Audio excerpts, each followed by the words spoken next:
Hello everybody, I'm Michael Boyle. I'm a Sustainability Director with Ethos Engineering, and today I'd like to talk to you about the new EU legislation that's coming out quite recently and quite rapidly over the last couple of years, which is going to it's going to keep extending on its rapid pace. But firstly, I would just like to briefly introduce you to Ethos. I'm sure some of you are well aware of Ethos Engineering as a mechanical and electrical consultancy. However, we also do have a sustainability division, a design management division, a digital and IT security team as well. In the sustainability team, we've kind of split into two separate sectors in our team. We've got the building physics team that do a lot of the engineering, do a lot of the energy modelling, do a lot of the passive design analysis, Part L compliance, testing of different situations using the IES software, which is a very powerful tool, doing thermal comfort analysis on different types of buildings. On the consultancy side, we work along with third-party rating schemes such as LEED, WELL and BREEAM and HPIs.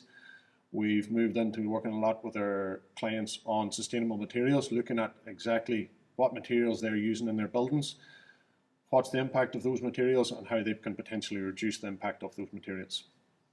We also then work a lot with our clients on carbon footprinting, looking at embodied carbon, looking at operational carbon, looking at energy audits and how they set targets for pathways to net zero and things like that. And also one of the ones that's kind of come out more recently is consultancy around the EU Taxonomy and how projects can align themselves with that legislation. Before I jump straight into all those different legislations, it's kind of good to take that big picture view of where this legislation is coming from. This legislation has been led by the EU government. They have committed to a legally binding agreement to be a net zero global economy by 2050. They can't move that target and they won't move that target. They've also got an interim target by 2030 to more than reduce their carbon emissions by more than half by 2030, that Fit for 55 package. But where all that legislation is kind of coming from, back in 2015, the UN Sustainable Development Goals were developed. This then led on to the Paris Agreement in 2016, where the limit was set of global warming to limit to less than 2 degrees and preferably to 1.5 degrees Celsius. In 2018, the EU Action Plan was developed, which is a focus on financing sustainable growth. 2019, the EU Green Deal was developed, which again was focusing on sustainable growth strategy and policies. In 2020, Ireland developed and implemented their own climate action plan. In 2021 to 2022, the EU climate law came in and EU taxonomy regulations came into effect. In 2024 to 2028, CSRD, that Corporate Sustainability Reporting Directive, is going to come into effect, all leading to those targets of 2030 to 2050. So if we look at EU taxonomy came into effect last year. It's a green classification system that came out from the EU government. It's what they effectively identify as a green financial activity. It's a financial activity tool. It's to give investors and funders information about your activity and how green it is, dependent on their technical screening criteria. So in practice, there's typically three users of that technology. There's the financial market participants, so those offering financial products in the EU, large companies who are currently reporting under the NFRD, which is the Non-Financial Reporting Directive, and then EU and member states. So when they're putting out or setting their public measures and standards for labels for green financial activities, they have to comply with EU taxonomy. If you look at it from a company level, there's mandatory reporting for those large companies. So that was companies of over 500 employees, which has now been changed, as I'll mention later on. But they have to report against it. And financial market participants who are offering that financial access to green funds, green bonds, they also have to report against their portfolio and how much of their portfolio is aligned with EU taxonomy. It is then being used, and that's what we see in the construction market in Ireland. We see voluntary use by developers in Ireland of that EU taxonomy because they do see it as a market differentiator for them, where they can say, look, our project is aligned with the EU taxonomy fully, which means that they're open then to the investment and funders that can come in and just go, right, we can purchase that property or that development straight away, and it lines up straight away with our EU taxonomy reporting. If you look at the taxonomy and what it's covering, it's a wide-ranging, very broad regulation. It's not just looking at construction. It's looking at forestry, it's looking at manufacturing, it's looking at transport, it's looking at education, and obviously it's looking at construction and real estate. So it's a huge, broad sector, or range of industries and properties that they're looking at.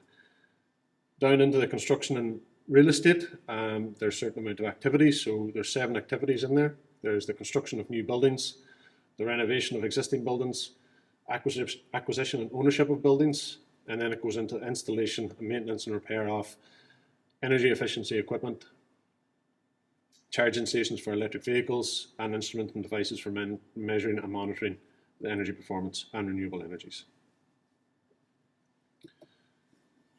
The actual structure of the EU taxonomy is they have set, in the construction side of things, they've set 6 technical screening criteria.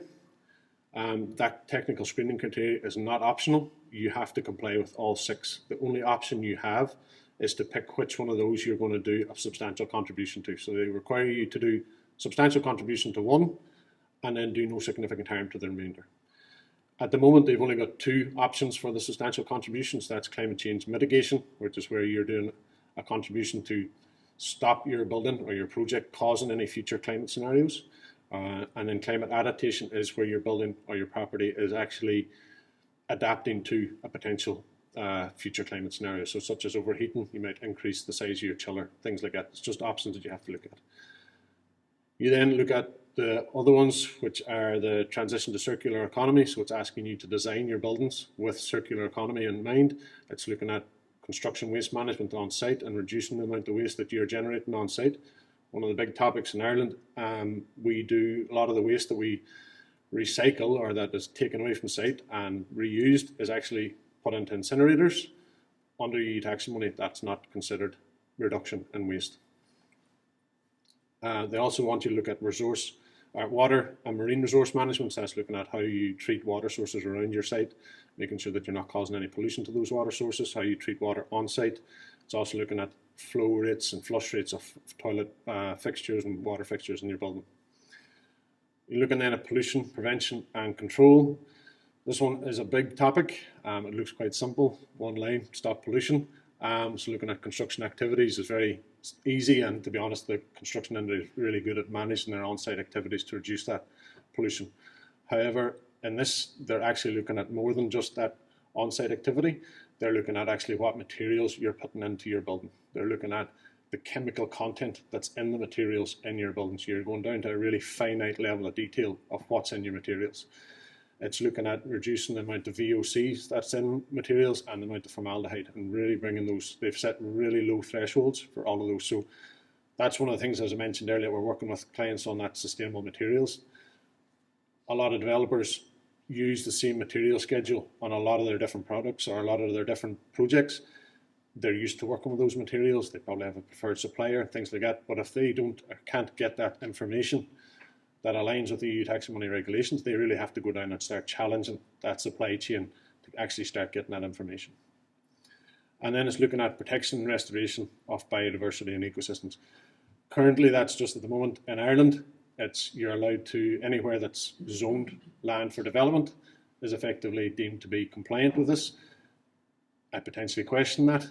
So look, I think it is something that's going to become more and more to the regulated and more looked at.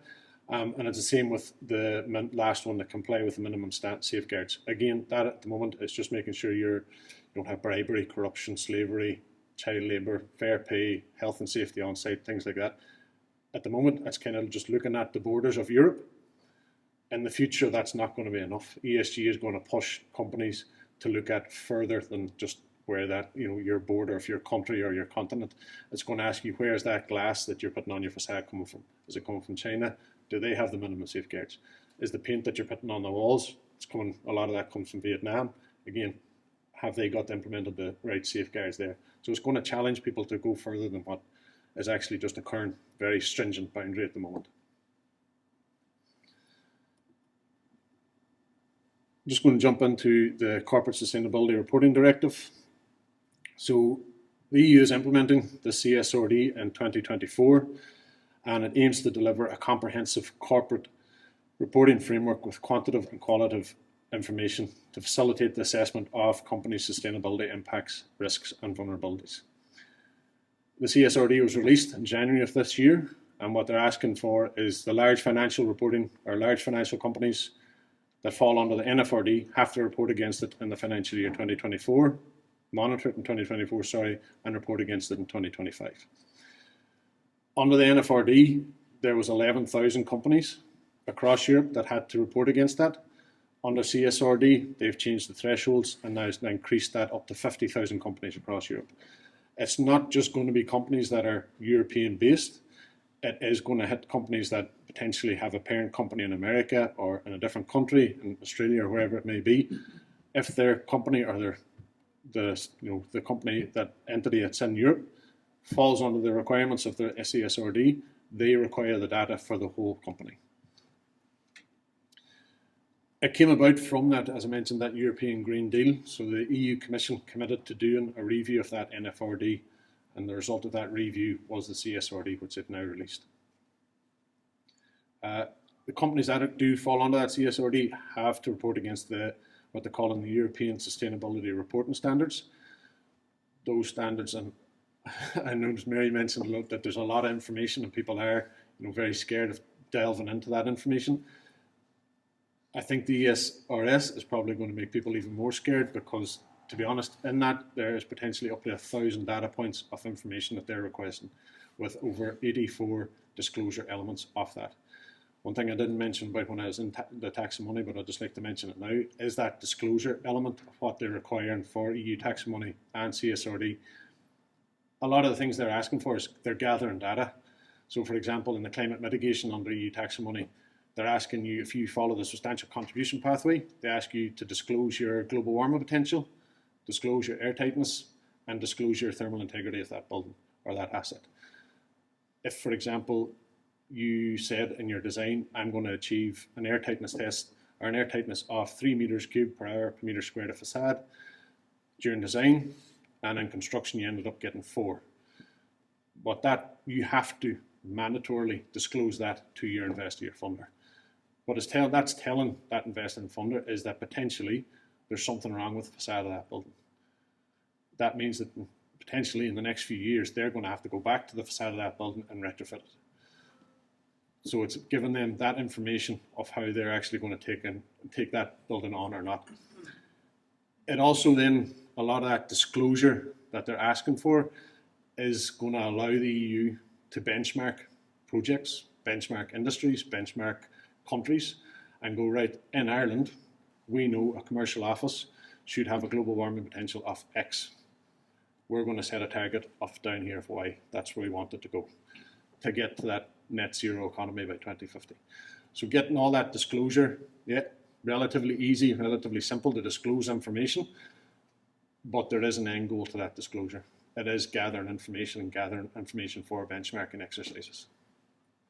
And also, I suppose, when they do bring these types of legislation in, to a certain degree, can circumvent building codes, national building codes and things like that, because it is forcing the financial market to drive the market to a more sustainable solution. So as I mentioned, CSRD is kind of the reporting directive, but what it is actually kind of requesting companies to do is set up an ESG framework within their company.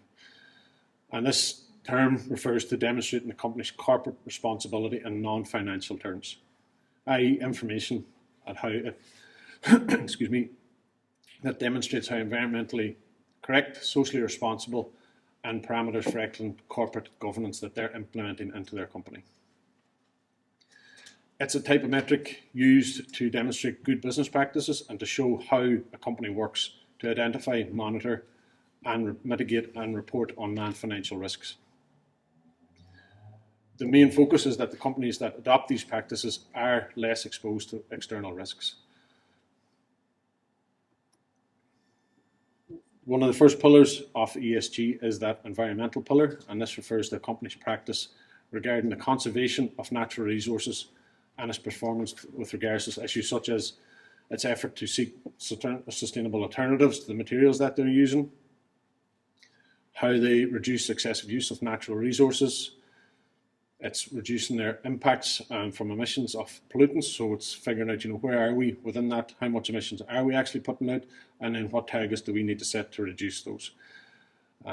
It also talks about, good packaging, good practices with managing your own waste and waste that you generate. So it's not necessarily waste that you generate on site, but if you're actually supplying products to a building site, for example, that's going in packaging. What happens to that packaging? You, at the end of the day, are actually responsible for that packaging going into that site. So are you going to take that packaging back and then deal with it, or how are you going to manage that? And then it also, looks at correct and efficient waste management on your own operations as well. The next pillar is social, and this is looking at the company's relationship with people, such as their employees, their relationship with their community, not only just the community that maybe they're based in, but also the wider community, how are they influencing the community, and then creation of values with their own stakeholders as well. So it is asking companies to improve how the company relates to people in society, looking at adherence to labour laws, looking at health and safety on sites, looking at support for diversity and inclusion, making sure that they're all lining up with all these requirements and reporting against them. Final one then is the G, which is the governance, and this is how they relate to the administration of the business.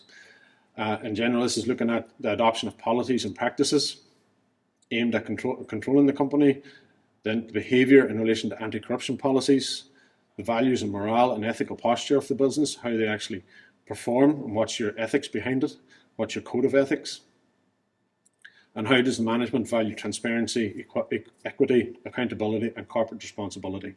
Are they clearly laid out for everybody within the building or within the company and the framework? What's your responsibilities as an employee at a lower level when you first come in, and then as you move up the chain within a company up to like a director level, what's your responsibilities under this framework? We're actually at the moment in our own company just developing that whole ESG framework. One of the things we have in our company is that we are trying to grow the company, and that is good and bad. Good as we have set certain targets for the company, and obviously there's profitability involved, there's more employment involved, but we also need to make sure that we've got correct frameworks in place to make sure that we are doing that in the correct way. We're measuring everything in the correct fashion and reporting against that. So just to kind of give a little bit of a difference between ESG and sustainability, ESG does sound very much like sustainability, but it's not quite the same. Sustainability focuses on changing what a company does to make it a better player for the world and now and in the future. And corporate sustainability acts as on the business model and aims to improve the company through sustainability. So for example, sustainability is the process of a capital investment. So you're looking at increasing the energy efficiency of your equipment on your building, looking at replacing the LED lighting, putting that capital investment into that to reduce your energy. Whereas ESG is looking at the actual business model and looking at a more holistic view, so looking at how you interact with people, how the business is actually run and governed. And ESG is how your financial market incorporates its environmental, social and governance concerns when it's within its risk and exposure analysis. That's something that's really going to be coming more and more into it. We have worked with developers where they were actually out of the ground. They had podium level poured and built, and the funder came in and said, what is your ESG policy to the developer? They hadn't got one. They actually asked, have you got EU taxonomy on this project as well? Again, the project was designed 2 or 3 years prior to that. So we had to go back in and do a whole gap analysis, asking the funder, what is your ESG framework, what's your requirements? And then we had to go back and try and implement that back into the project, which, as you imagine, is quite difficult. One of the things we have been working with, and along with a number of colleagues, we've been working with IGBC on a working group for EU taxonomy. And you would think the way I was talking about it is very clear, defined definitions. To be honest, they can be quite ambiguous. So why would you adopt the values and corporate practices? It obviously, there's a comparative advantage in the market. It reduces your risk and increases your profits. There's more advantages. There's financial advantages, where you can get better and cheaper loans and access to green funds and funding. And then obviously making sure that you're compliant with all the legislation that's coming down the line. One of the big ones is why this is EU legislation is coming in. One of the goals of this is the development of CSRD and EU taxonomy is to get rid of greenwashing. Greenwashing is in the industry, and unfortunately it's there. It's becoming more and more prevalent, and people are getting more and more aware of it, and therefore require more and more evidence to prove that it's not. That's one of the big things that Lorenzo also talked about, is that access to data, and Mary mentioned about it, access to data. Clear, transparent data is your key to complying with any of this. You may be going off, or you may report something that's wrong, but so long as you've got clear data that you are reporting it wrong, or we're not on track, we're off track, we're going to create more emissions. It's not that it doesn't matter, it matters that the data is correct. That is, you can't go past that data. Data might say you're wrong, but so long as it's the correct data you're reporting, that's the biggest picture. And then you can set places or set mitigation measures to try and pull you back in line. Just one final one, and it kind of touches on what Lorenzo mentioned earlier, is that data and clear and transparent reporting, as I mentioned, it's critical to any of these things. It's critical for all our new buildings to have that. I'm sure if you do talk to Lorenzo after, when you start going into a building and trying to figure out what meter is giving you information for what piece of equipment, some of the older buildings, it's nigh on impossible to figure out where that meter is coming from and what it's feeding. So yeah, there's a problem with the retrofit market. There should not be a problem with the new building market, but yet there is. So there is still a disconnect there between the data and where and what it's reporting against. So just to leave you one final note is, start the process, figure out what those requirements of CSRD taxonomy fall into your company, and start reporting against it and start trying to line up the data. Thank you. Thank you.